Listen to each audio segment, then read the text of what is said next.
सबसे पहले वो तमाम महानुभाव जो बैतूल की पुण्य भूमि पर जीवन जी रहे हैं। पुण्य भूमि इसलिए कह रहा हूं कि सूर्यदेव जो है वो ऊर्जा के स्रोत हैं, जीवन का पर्याय सूर्यदेव है। और सूर्यदेव की पुत्री ने जहां पर अवतरण किया, ऐसी मां ताप्ती का उद्गम बैतूल जिले से है। ऐसी पुण्य धरती के आप वासी हैं। सबसे पहले जोरदार अभिनंदन आप सबका कि जो आपके जीवन में यह सौभाग्य मिला कि आपको बैतूल में जीवन जीने का सौभाग्य मिला। आईएनएच हरिभूमि परिवार के लिए बड़ा उत्साह और उल्लास का क्षण है कि वो बैतूल जिला जो अपनी संस्कृति के लिए, जो अपनी सद्भावना के लिए देश भर में ख्यात है, वहां पर हम सीधा संवाद करने के लिए यहां मौजूद हैं।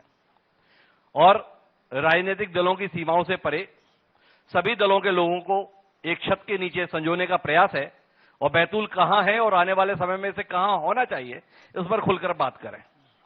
चुनाव की बेला निकट है। नए सिरे से सेनाएं अपनी अपनी जमावट कर रही हैं, पर जमावट जो भी कर रही है वो तो ठीक है, पर उससे पहले उन सेनाओं ने क्या काम किया इसे जानने का भी समय है। तो इसीलिए आज हम यहां पर मौजूद हैं और हमारे साथ बैतूल अंचल की 3 महत्वपूर्ण शख्सियत इस समय मौजूद है। मैं चाहूंगा जोरदार तालियों से उन तीनों शख्सियतों का स्वागत हो। हमारे साथ प्रताप सिंह उइके जी हैं, राजनीतिक क्षेत्र में ईमानदारी का पर्याय रहे हैं। प्रताप सिंह जी आदिवासी वर्ग से ताल्लुक रखते हैं, लेकिन बेहद शिक्षित और अपनी कर्तव्य निष्ठा के लिए जाने जाते हैं। कांग्रेस पार्टी का बड़ा चेहरा है। वक्त के साथ में आगे भी चेहरा रहेंगे या नहीं रहेंगे, ये जानने की हम उनसे कोशिश करेंगे। हमारे साथ दुर्गादास उइके जी हैं, पेशे से शिक्षक रहे हैं, संघ के निष्ठावान कार्यकर्ता रहे हैं, अपनी सदाशयता के लिए, मिलनसारिता के लिए जाने जाते हैं। बतौर शिक्षक उन्होंने बहुत ख्याति प्राप्त की, पर बतौर सांसद वो कहां तक खरे उतरे, इसे हम आपके बीच में ही समझने की कोशिश करेंगे। और इन सबके बाद हमारे साथ में एक ऐसी शख्सियत है जो बैतूल का पर्याय रहा, उस परिवार से ताल्लुक रखते हैं। विजय भाई खंडेलवाल जी, जिन्हें हम सब प्यार से मुन्नी भैया कहते थे, उनके सुपुत्र हैं। विजय भाई ने बैतूल का नाम न केवल मध्य प्रदेश में बल्कि पूरे देश में गौरवान्वित किया। उस परंपरा को, उस नाम को सहेजने और आगे बढ़ाने का दायित्व हेमंत खंडेलवाल जी निभा रहे हैं। कुछ अबाउट ठाकरे ट्रस्ट के भी अध्यक्ष हैं, सांसद रहे हैं। यहां से परिसीमन में सांसद के तौर पर सेवा करने का अवसर नहीं रहा तो विधायक के तौर पर सेवाएं दी। आने वाले समय में उन्हें बैतूल से और बैतूल को उनसे बड़ी उम्मीदें हैं। कैसी उम्मीदें समझने की कोशिश करेंगे। तो आपका भी हेमंत भाई बहुत बहुत स्वागत है। और चर्चा की शुरुआत अब हम जो करते हैं वो इससे समझने की कोशिश करते हैं, और हेमंत जी ये शुरुआत आपसे ही करते हैं। ये भारतीय जनता पार्टी को बैतूल ने हमेशा दिल खोलकर दिया। मतलब पिछले 20-30 साल से देखते हैं तो बैतूल के लोगों ने जैसे तय कर लिया कि वोट अगर देना है तो कमल को देना है। कम से कम लोकसभा के संदर्भ में तो ऐसा ही दिखता है, हर बार भाजपा का व्यक्ति ही सांसद बनता है। पर भाजपा को बैतूल से क्या नाराजगी, ये बात समझ में नहीं आती है। इतने बड़े बड़े मंत्रिमंडल बनते हैं, लोगों को याद ही नहीं है कि भाजपा के मंत्रिमंडल में बैतूल से कभी कोई जना रहा। तो थोड़ा हमें बताएंगे क्या ऐसी नाराजगी है। आगे परिवार से एक खंडेलवाल साहब हुआ करते थे जो कभी मंत्री बने थे, उसके बाद से आपको याद है क्या कि भारतीय जनता पार्टी को लगा हो कि बैतूल भी एक जिला है, बैतूल में भी 5 विधानसभा क्षेत्र हैं, बैतूल से भी जनप्रतिनिधि चुनकर भोपाल भेजे जाते हैं, उनमें से कोई तो ऐसा इस लायक हो जिसको मंत्रिमंडल का हिस्सा बनाए। आपके तो बड़े बड़े नेताओं से संबंध है, थोड़ा बताइए ना, बैतूल के जनप्रतिनिधियों में ऐसी क्या कमी है कि आपकी पार्टी विचार नहीं कर पाती। देखिए, जो मंत्रिमंडल है उसमें 32 से 34 मंत्री रहते हैं और जिले 52 हैं। कई बार जब मंत्रिमंडल बनता है तो उसमें जो 3 बार जीते, 4 बार जीते, 5 बार जीते, ऐसे विधायकों को प्राथमिकता दी जाती है। जैसे सागर जिले से 2-2, 3-3 मंत्री बनते हैं। स्वाभाविक तौर पे बैतूल की जनता ने बीजेपी को बहुत दिया, लेकिन कई बार सीनियरिटी आगे आती है। कोई भी जनप्रतिनिधि तीसरी चौथी बार भारतीय जनता पार्टी से लगातार नहीं बना और इसलिए कई बार बैतूल पीछे रह जाता है। लेकिन भारतीय जनता पार्टी ने बैतूल को क्या दिया, तो मंत्रिमंडल छोड़ दें, लेकिन उसके अलावा शायद किसी मंत्री के क्षेत्र में भी इतना नहीं दिया होगा जितना बैतूल को दिया है। मैं समझता हूं कि मध्य प्रदेश में सबसे ज्यादा 13 से 18 में अगर डैम बने, लगभग 11 से 12 बड़े डैम बने, लगभग 50,000 हेक्टेयर का एरिया सिंचित हुआ, लगभग 35 से 50,000 लाभान्वित हुए। मैं समझता हूं कि बाजू के जिले में देख लें तो शायद इतनी बड़ी बड़ी परियोजनाएं इन दिनों में नहीं बनी हो। पेयजल को लेकर बैतूल में बहुत काम हुआ, हमारे यहाँ नगर पालिकाओं को 30-30 करोड़ की योजना मिली। अगर आप हेल्थ के विषय में बात करें तो बैतूल प्रदेश का अकेला जिला होगा जिसको 20 करोड़ की राशि 250 बेड की राज्य सरकार से मिली और 250 बेड की राशि केंद्र सरकार से मिली आदिवासी परियोजना से। शिक्षा के क्षेत्र में, चिकित्सा के क्षेत्र में सेंट्रल रोड फंड से पूरे प्रदेश को 700 करोड़ आया था, लेकिन गडकरी जी ने शिवराज जी के कहने पे 250 करोड़ मात्र बैतूल को दिया। बैतूल आमला और मुल्ताई भैंसदई रोड मिली। तो बैतूल से प्यार भारतीय जनता पार्टी का है। मंत्रिमंडल में आना नहीं आना ये मुख्यमंत्री और परिस्थिति पे निर्भर करता है। तो परिस्थितियों की मार लगती है बैतूल को, ऐसा हेमंत भाई हमें समझा रहे हैं। लेकिन मेरे साथ दुर्गादास उइके जी हैं। आपके संदर्भ में मैं जब जानने की कोशिश कर रहा तो एक पहेली है दुर्गादास जी। ये 2018 में विधानसभा चुनाव हुए, बैतूल जिले की जनता ने तसल्ली से भाजपा को निपटा दिया। 5 विधानसभा सीटें, कुल 1 सीट भाजपा जीत पाई। पर उसके 4 महीने बाद ही जब लोकसभा का चुनाव हुआ, आपने तसल्ली से सभी को निपटा दिया। तो क्या ऐसा हुआ था कांग्रेस के कार्यकाल में जो 4-6 महीने की थी कि आप 1 लाख नहीं, 2 लाख नहीं, 3 लाख नहीं, तकरीबन 4 लाख वोटों से जीत गए, और उस जगह से जीत गए जहां पर 4 महीने पहले हुए चुनाव में भाजपा का सफाया हो रखा था। कुल 1 सीट जीती भाजपा ने, बाकी सब साफ। तो उइके जी थोड़ा बताएंगे आप? सर्वप्रथम तो मैं हरिभूमि समाचार पत्र के सभी साथियों का अभिनंदन करता हूं, स्वागत करता हूं कि आज संवाद 2023 का ये कार्यक्रम यहां पर प्रायोजित है और यहां विविध प्रकार से अपने लोकसभा और विधानसभाओं पर और आगामी चुनावों के चुनावी समर पर चिंतन मंथन के लिए यहां सब एकत्रित है। अभिनंदन है सभी हमारे नगर के प्रबुद्ध जन एवं सभी इलेक्ट्रॉनिक और प्रिंट मीडिया के सभी सम्मानित साथी। आपने प्रश्न किया कि 2018 में विधानसभा चुनाव में जिस प्रकार अप्रत्याशित परिणाम रहे जी, और जस्ट उसके बाद लोकसभा चुनाव हुए और उसमें प्रचंड बहुमत के साथ में लोकसभा में यशस्वी प्रधानमंत्री जी के कुशल प्रेरक नेतृत्व में भाजपा की सरकार बनी। सही मायने में वो कालखंड अचानक जो चुनाव आए उस वक्त कुछ ऐसी परिस्थितियां थी प्रदेश में जिसके कारण ये अप्रत्याशित परिणाम देखने को मिले, जिसमें कुछ ऐसे बिंदु थे जिसमें संभवतः हमसे कुछ त्रुटियां हुई होगी, जिसमें शायद हम अच्छे प्रत्याशियों का हम चयन नहीं कर सकें या जनता की जो मूलभूत जो कल्पनाएं थी, इच्छाएं थी, उनके अनुरूप हम कुछ काम करने में शायद हम पीछे रह गए। और उस कालखंड में कुछ आपस के मतभेद भी कह लीजिए, जिसको कि मतभेदों के कारण जनमत दिशाहीन हुआ और हमारे प्रत्याशियों के पक्ष में गलतफहमी की वजह से जी। तीसरा कारण था कि जो झूठे वादे उस कालखंड में किए गए कि 2 लाख रुपए तक हम ऋण माफ करेंगे, तो जनता उसमें दिग्भ्रमित हुई जी। दूसरा पक्ष था कि साहब हम स्वयंसेवी संस्थाओं का जो ऋण है वो हम माफ करेंगे। तीसरा जो था कि साहब हम बेरोजगारों को हम बेरोजगारी भत्ता देंगे,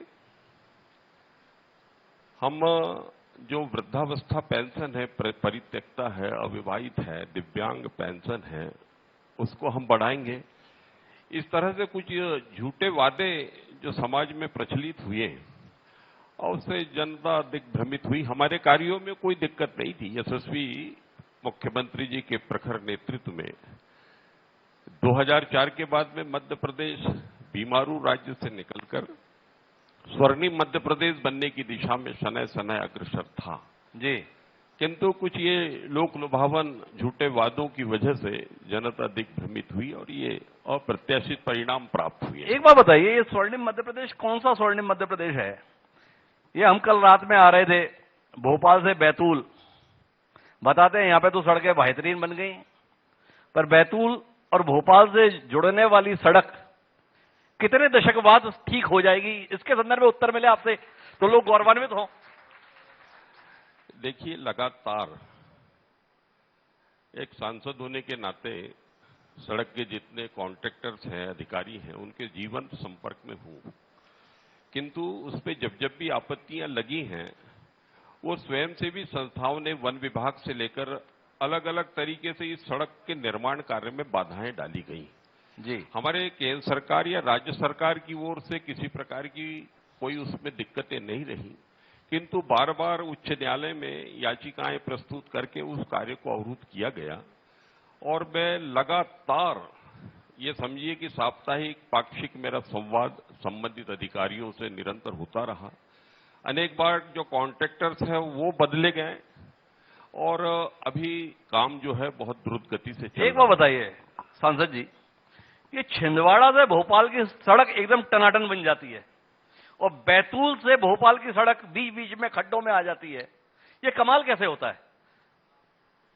और दिशा में गंभीरता से विचार करके जहां जहां भी त्रुटियां हैं उसमें उसको त्वरित शीघ्र ठीक करने का उसमें प्रयास करें। हेमंत जी, कोई हस्तक्षेप करना चाहेंगे? क्योंकि आप तो बहुत सफर करते हैं बैतूल से भोपाल का, आपको अखरता नहीं कि मेरे साथ ये क्या हो रहा है? बैतूल भोपाल जो फर्स्ट टेंडर जिसे मिला जी, वो कॉन्ट्रैक्टर फेल हो गया, ब्लैक लिस्टेड हो गया जी। उसके बाद जब सेकंड टेंडर मिला तो सुप्रीम कोर्ट में फॉरेस्ट की आपत्तियां लगी। जो बरेठा घाट है वो हमारी जो फ्यूचर का वाइल्ड लाइफ का जो प्लान है उसमें आ रहा है, या बुधनी घाट है, इसके कारण काम डिले होता गया। लेकिन वही सांसद जी और केंद्र के मेहनत से जो बैतूल इंदौर रोड स्वीकृत हुआ, उसमें इस तरह की बाधा नहीं है। उसकी स्पीड आप देखिए 3 से 4 गुना तेज होगी जो भोपाल रोड की। अरे हेमंत भाई, आप बात नहीं समझ, हम समझना ही चाह रहे हैं कि ये भोपाल का ध्यान बैतूल पे आता क्यों नहीं है, तो हम तो इसका उत्तर खोजने की कोशिश कर रहे हैं। अब हमें बाकी जगह भिजवा दे रहे हैं। हम भी तो यही कह रहे हैं कि भोपाल का ध्यान बैतूल पे क्यों नहीं जाता भाई? देखिए, 2 घाट को छोड़ के जी, जो फॉरेस्ट के पास, कोर्ट के पास मैटर है, जिसकी कोर्ट की अपन यहाँ चर्चा नहीं कर सकते, फॉरेस्ट की जो आपत्तियां हैं, जो कोर्ट में मामला लंबित है, बरेठा घाट और बाकी, मैं समझता हूं बाकी सारी रोड अगले 6 महीने में स्मूथ हो जाए। मुझे लगता है कि शायद प्रताप सिंह जी हमें इसके संदर्भ में रोशनी दे पाएंगे। प्रताप जी, आप बताओ। ये भारतीय जनता पार्टी का 18 साल का शासन है मध्य प्रदेश में, और वो बताते हैं आप तो बर्बाद करने के लिए ही थे प्रदेश को। आपके कार्यकाल में तो प्रदेश का बंटाधार हुआ और जो नेतृत्व कर रहे थे उन्हें भी बंटाधार की उपाधि से बताया जाता है। अब आप अपनी समीक्षा में बताओ कि भाई प्रदेश तो बहुत तरक्की कर गया, ऐसा इनका दावा है, बैतूल कहां तक पहुंचा? प्रताप जी, नहीं, यहाँ आप ईमानदार आदमी हो, ऐसा सब लोग बोलते हैं। मैं यहाँ पर हाईवे की बात करूंगा, उसके बाद में जब टेंडर होते हैं ठेकेदार को पता रहता है कि बरेठा घाट आने वाला है, अपना बुधनी घाट आने वाला है, बनखेड़ा आने वाला है और ये इटारसी के बाद वाला आने वाला है। ठेकेदार को पता है, डिपार्टमेंट को पता है, फिर एनओसी वाली बात कहां आती है? एनओसी वाली बात तो नहीं आनी चाहिए भाई। सबों को मालूम है कि भाई ये सब कुछ टेंडर के पहले सब कुछ क्लियर होना चाहिए, और दूसरे कंट्री में ऐसा क्यों नहीं होता है जी? अपने कंट्रीज में क्यों होता है और दूसरे क्षेत्रों में क्यों नहीं होता है? आप 2 किलोमीटर चलिए, इसके बाद में डाइवर्सन, 2 किलोमीटर जाने के बाद फिर डाइवर्सन, ये क्या तमाशा? कितने? और मैं समझता हूं करीब 20 साल होने जा रहे हैं टेंडर हुए, पब्लिक को कितनी दिक्कत हो रही है, एक्सीडेंट्स कितने सारे कुछ हो रहे हैं भाई। इन सारी बातों पर भी हमको ध्यान देने की आवश्यकता है। तो प्रताप सिंह जी, आपसे सवाल मेरा दूसरा है। हाँ जो बैतूल जिला है ना, जी, बड़ा लंबा चौड़ा इतिहास है जी। हमारे साथ एक पवार साहब बैठे हैं, उन्होंने तो बहुत कमाल की किताब लिखी है बैतूल के इतिहास के संदर्भ में मैं चाहूंगा एक बार जोरदार तालियां हमारे उन लेखक जी के संदर्भ में हो। बड़ी अद्भुत किताब है। पर मेरा सवाल आपसे यह है कि बैतूल लगभग नागपुर और भोपाल के बीचों बीच है। एक तरफ छिंदवाड़ा है, एक तरफ होशंगाबाद है, एक तरफ अमरावती है। इन जिलों की तरक्की को देखें और बैतूल की तरक्की को देखें तो आप आनंद से 7वें आसमान पे जाते हैं या पाताल में जाने का मन करता है कि हमने इस जिले का क्या कर दिया? थोड़ा ये सवाल है, कहां खड़ा है बैतूल इन जिलों के मुकाबले? नहीं, मैं यहां पर ये सब कुछ तो मैं नहीं कहना चाहूंगा। और जनप्रतिनिधि चाहे भारतीय जनता पार्टी का हो चाहे कांग्रेस का हो, अपने स्तर पर हर संभव जनता की अपेक्षाओं के अनुरूप उतरना चाहता है, कोशिश करता है। कभी कभी ये बातें होती हैं कि अप टू दी मार्क नहीं हो पाता है, बस फायदा नहीं, जैसा कुछ नहीं होना चाहिए वैसा कुछ नहीं होता, होने की वजह से ये सब कुछ होता है। कहीं ना कोई कमी तो है जनप्रतिनिधियों की तरफ से, जो ये सब कुछ नहीं हो पा रहा। एक तरफ वो देख रहे हैं और एक तरफ हम ये देख रहे हैं, वो भी आगे बढ़ते जा रहा है, ये भी आगे बढ़ते जा रहा है। हो सकता है हमारे प्रयासों से, उसमें कांग्रेस भी शामिल है, आपको बताया, उसी भारतीय जनता पार्टी के लोग ही शामिल नहीं है, शायद उनकी कोशिशों में कोई कमी रह गई हो या हाई लेवल पर नहीं। ये आप किससे डर रहे हैं प्रताप सिंह जी इस उम्र में, जो अभी भी आप शायद लगा रहे हैं, शायद कोशिशों में कमी रह गई हो? दमदारी से बोलने में क्या दिक्कत है आपको? रही या नहीं रही, सीधे बताइए ना। कौन सी उम्मीद के साथ हैं आप जिसके कारण आपको लगता है कि अभी भी शायद शब्द लगा लूं बचाव के लिए?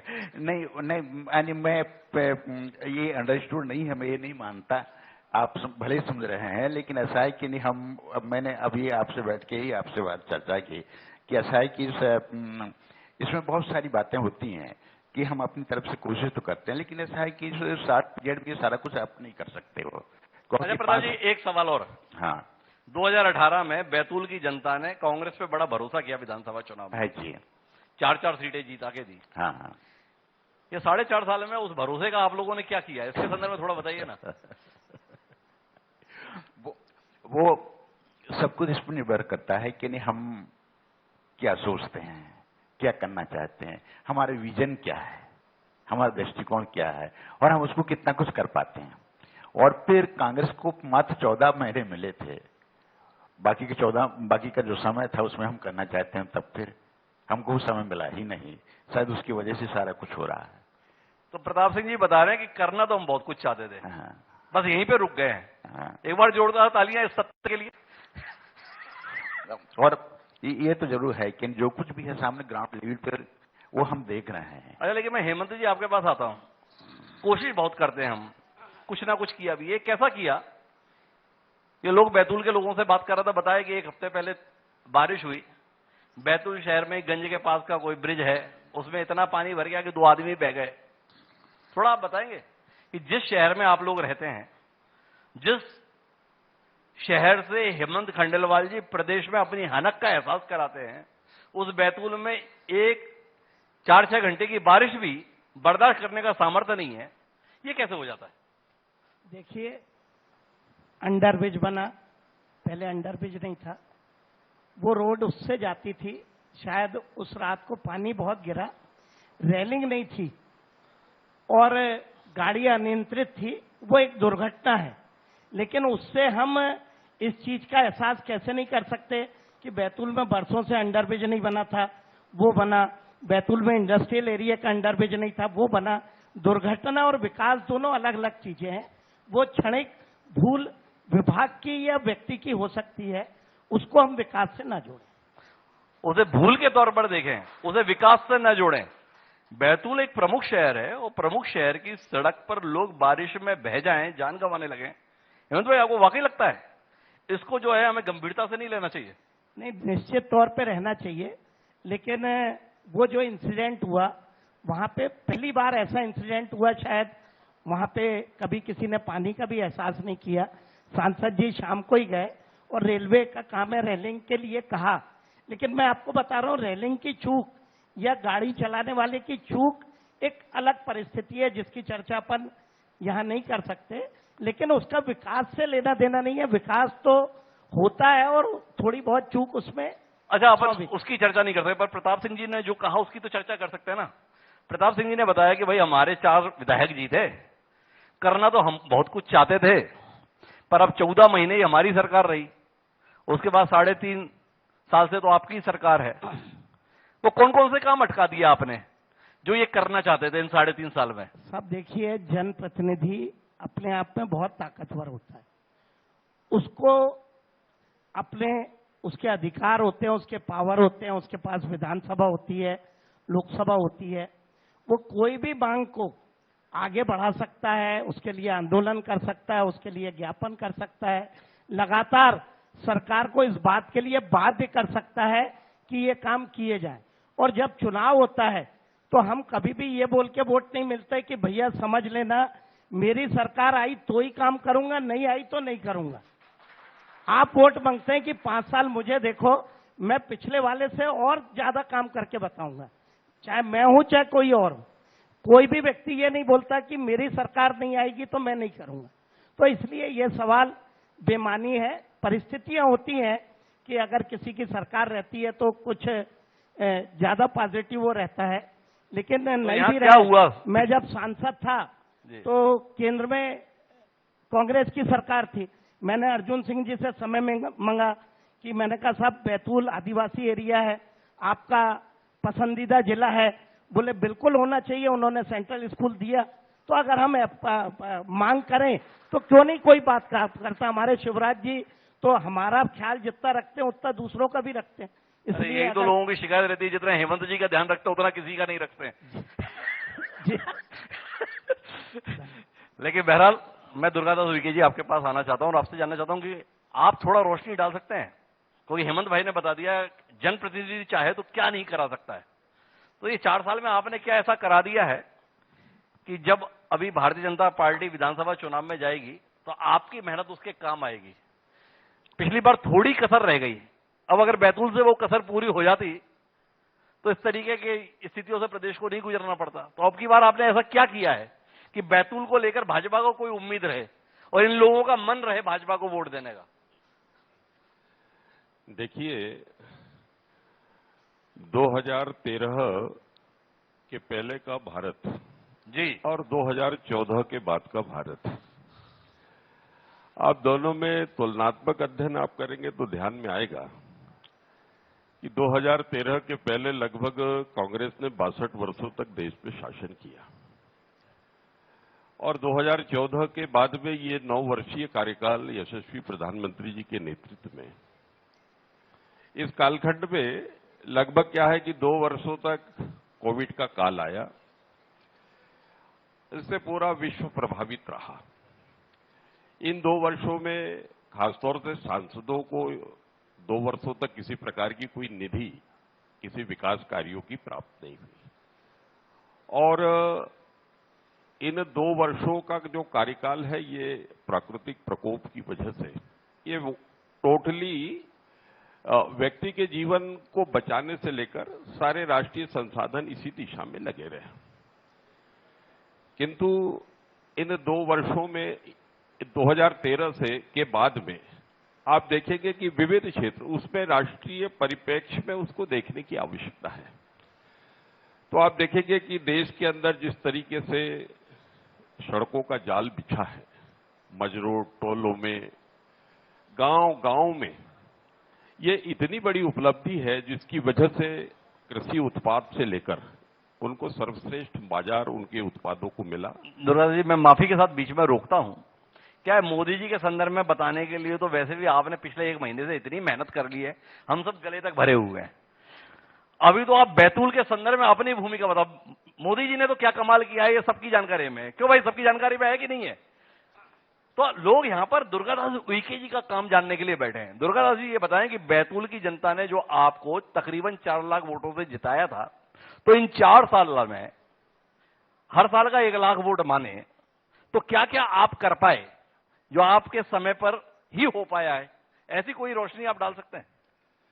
इन 4 वर्षों में जी लगातार क्या है कि ट्रेनों के स्टॉपेज में जी हमने मुल्ताई है, आमला है, टिमरनी है, इसमें ट्रेनों के स्टॉपेज में क्या है कि हमने उसमें प्रयास किए और लगभग क्या है 3 ट्रेन के स्टॉपेज हमको प्राप्त हुए हैं। जी सड़कों की दृष्टि से लगातार हमारी जो इंदौर वाली जो हाईवे हैं वो भी हमारे कार्यकाल में क्या है कि निर्मित हो रही हैं और लगातार ये मेडिकल कॉलेज के लिए लगातार हमारा प्रयास अभी जारी है। संभवतः लगभग उसमें प्रक्रिया 75% कार्य उसमें हो गया है और हमारी प्राथमिकता थी एक शिक्षक होने के नाते कि हमारे जिले में एक चिकित्सा महाविद्यालय हो। उसमें श्री हेमंत खंडेलवाल जी के कार्यकाल में जी जनजाति मंत्रालय से जो धनराशि लेकर आए थे उससे लगभग पूरा सेटअप खड़ा हो गया है चिकित्सा महाविद्यालय का और आप देखेंगे कि इसी कालावधि में चिकित्सा महाविद्यालय की दिशा में हम आगे बढ़ेंगे।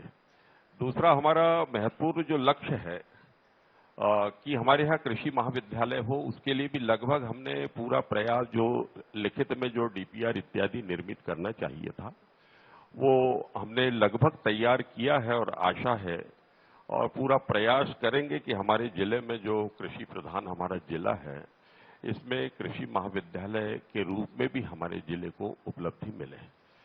इसी तरीके से हमारा प्रयास रहा कि जनजातीय क्षेत्रों में खासतौर से रेलवे की दृष्टि से हम बहुत पीछे हैं जी। इसमें हमारा प्रयास था कि ये बैतूल से चांदूर बाजार होते हुए जो अमरावती रेल मार्ग है ये रेल मार्ग यातायात से लेकर हमारे जिले के बहुविध विकास की दृष्टि से बहुत ही उपयोगी है।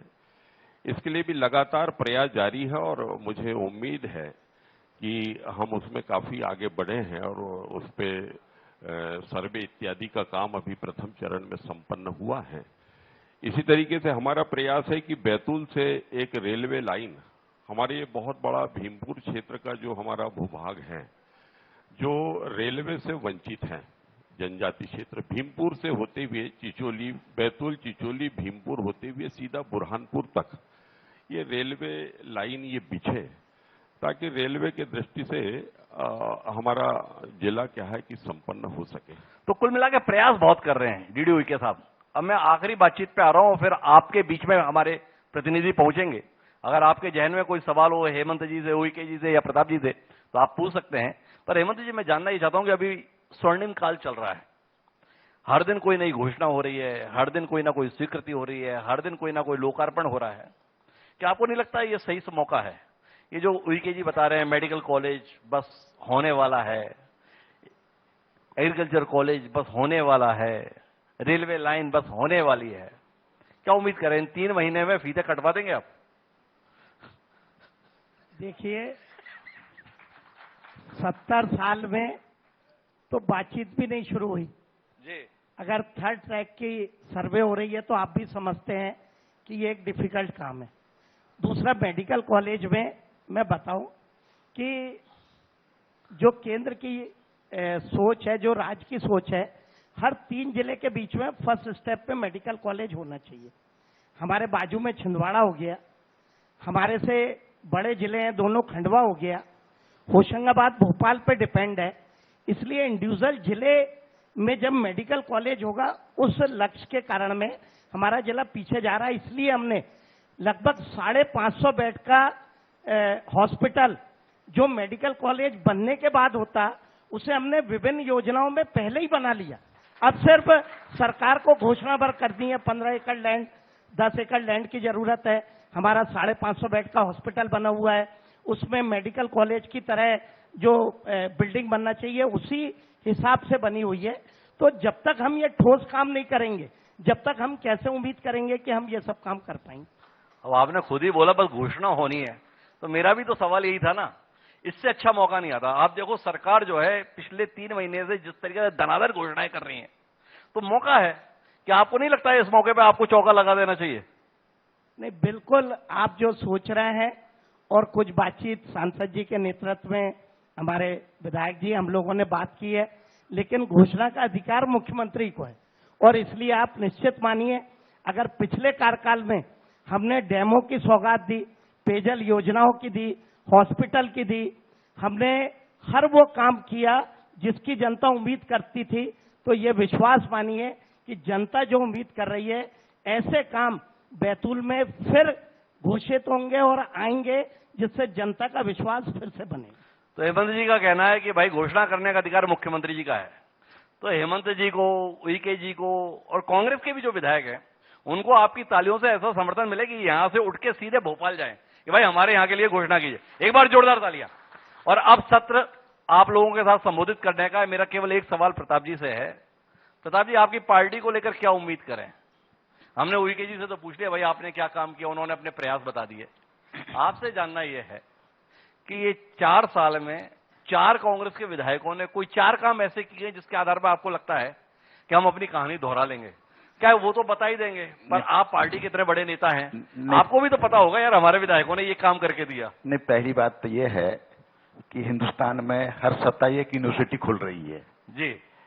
हर सप्ताह हिंदुस्तान में एक यूनिवर्सिटी खुल रही है, हमारे प्रधानमंत्री जी ने घोषणा की है जी। एक तो ये बात है। और फिर जहां तक हमारे विधायकों की बात है, मैंने कहा कि इससे हर विधायक अपनी हैसियत के अनुसार, अपनी काबिलियत के साथ में। और पहली बात तो यह है कि गवर्नमेंट किसकी, आप ये बात भी देखें ना, गवर्नमेंट किसी भारतीय जनता पार्टी की गवर्नमेंट है। अब ऐसा उनके रहते में ये लोग क्या कर सकते हैं? 3 महीने बाकी हैं, 3 महीने में क्या उम्मीद की जा सकती है? तो भाई प्रताप जी बता रहे हैं सरकार भाजपा की है, कांग्रेस के विधायकों ने कुछ किया नहीं किया, ये सवाल ही मत करो। नहीं तो बहरहाल हमारे तीनों नेताओं के लिए एक बार जोरदार तालियां। और अब मौका आपका है, जिसके मन में भी जो सवाल हो आप तीनों में से अपना नाम बताएं और जिससे सवाल है उस सवाल को पूछें। अभी भारतीय जनता पार्टी के सर आपका शुभ नाम? मेरा नाम सुनील शर्मा है जी वर्मा साहब। अभी भारतीय जनता पार्टी के नेता हेमंत खंडेलवाल जी ने आपके एक प्रश्न पे पूछे कि भारतीय जनता पार्टी का शासन 18 साल से इस प्रदेश में है और बैतूल में एक भी मंत्री उन्होंने क्यों नहीं बनाए। मैं ये पूछना चाहता हूं कि भारतीय जनता पार्टी के शासन की आप छोड़िए, कांग्रेस का जब शासन रहा है इस प्रदेश में, बैतूल जिले से कांग्रेस ने हमेशा मंत्री दिया है और उसका फायदा बैतूल जिले को मिला है। अभी मैं बताऊं, 2018 में जब कमलनाथ जी इस प्रदेश के मुख्यमंत्री बने और सुखदेव पांसे जी मंत्री बने, तो बैतूल में करोड़ों रुपए की नल जल योजना का हमको लाभ बैतूल जिले को मिला है। तो मैं इस बात से हेमंत खंडेलवाल जी की इसलिए सहमत नहीं हूं कि मैं उनका दुख दर्द समझता हूं, उनका भी दर्द समझता हूं। पूर्व में विधायक रहे डॉक्टर पंडाग्रे जी, जो सिंगल विधायक थे, अगर एक बैतूल वालों पे भरोसा शिवराज जी ने कर लिए होते तो हमारे मैं माफी चाहूंगा सुनील जी, लेकिन क्या है आपसे सवाल की उम्मीद है, आपने अपनी बात तो कह ली, सवाल किससे ये बताइए। सवाल मैं सांसद जी से एक सवाल करता हूं जी। सांसद जी ने अभी बोले कि मैंने बहुत सी ट्रेनों के स्टॉपेज करा दिए, तो सांसद जी को ट्रेनों के नाम भी बताना था। दूसरी बात, बैतूल में जिले में सबसे ज्यादा डिमांड है तो नागपुर से भोपाल की इंटरसिटी एक्सप्रेस की डिमांड है। सुबेरे राजधानी जाने के लिए बैतूल वालों को कोई गाड़ी नहीं है। मैं सांसद जी से पूछना चाहता हूं, मैंने खुद ने सांसद जी से 2-3 बार बोला कि बैतूल जिले की ये मांग है। मैं पूछना चाहता हूं कि सरकार आपकी, प्रधानमंत्री आपके, मध्य प्रदेश में सरकार आपकी, ऐसी क्या दिक्कत जा रही है कि बैतूल में इंटरसिटी एक्सप्रेस चालू नहीं हो पा रही? तो कुल मिलाकर सवाल है, जनता के बीच का सवाल है सुनील। धन्यवाद सुनील जी। तो सांसद जी आपसे जानना चाहते हैं, ये इंटरसिटी का मामला सिरे क्यों नहीं चढ़ रहा, क्या दिक्कत है भाई?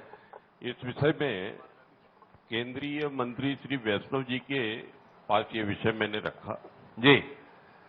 इस विषय को अभी 7 तारीख को डीआरएम बैठक है नागपुर में, और मेरी कार्यसूची में इसको और अभी भी रखा है मैंने, और हर संभव इसको क्या है कि कैसे ये चालू हो, इस दिशा में पूरी दृढ़ता के साथ में जनहित में इस विषय को रखूंगा। तो सांसद जी कह रहे हैं कि मेरे एजेंडे में शामिल है, सरकार के एजेंडे में कब आएगा वो बताएंगे, लेकिन अभी उनके एजेंडे में शामिल है। सुनील जी इस बात में प्रसन्न रही है। अगला सवाल। मैं मुकेश झारे जी। मैं सांसद जी से ये जानना चाहता हूं कि